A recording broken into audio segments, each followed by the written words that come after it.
বিশ্বকাপ খেলা আসলে আসলে আমরা কোনো কিছুর দিকে তাকাই না।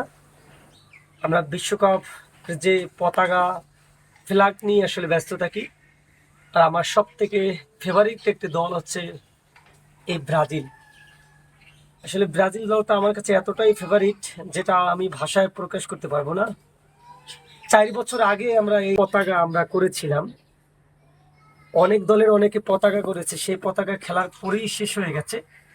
কিন্তু আমরা দলটাকে এতটাই ভালোবাসি যে কারণে এই পতাকাটা এই 4টি বছর খুব যত্ন সহকারে মায়ের স্মৃতি জড়িত এই বড় ট্রাঙ্গে রেখেছিলাম।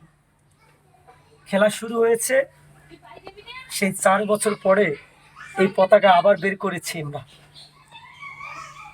এবং এই 4 বছর না আরো 10 বছর এই পতাকা আমরা সুন্দরভাবে যত্ন করে রাখবো। বিশেষ করে হচ্ছে ফুটবল প্রেমিক যারা, তারা ব্রাজিল করে, এটাই স্বাভাবিক। সারা বাংলাদেশের সারা বিশ্বকে জানাতে চাই, ব্রাজিল একটি ব্র্যান্ড, ব্রাজিল একটি শক্তিশালী ফুটবল টিম। ব্রাজিল আমাদের আবেগ, ব্রাজিল সারা বিশ্বে, আপনারা জানেন ইতিমধ্যে বিশ্বের যতগুলো বড় বড় সুপার লিগ আছে, ইউরো লিগ, ইংলিশ লিগ থেকে শুরু করে যতগুলো লিগ আছে, সমগ্র লিগে ব্রাজিলের প্লেয়ার সাপ্লাই দেয়। আমরা ব্রাজিলকে অনেক ভালোবাসি। ব্রাজিল আমার আবেগের একটি প্লেয়ার, নেইমারকে আমরা অনেক ভালোবাসি। এবারের খেলায় নেইমারই জিতবে। বিশ্ব জয় করাই আমাদের স্বপ্ন।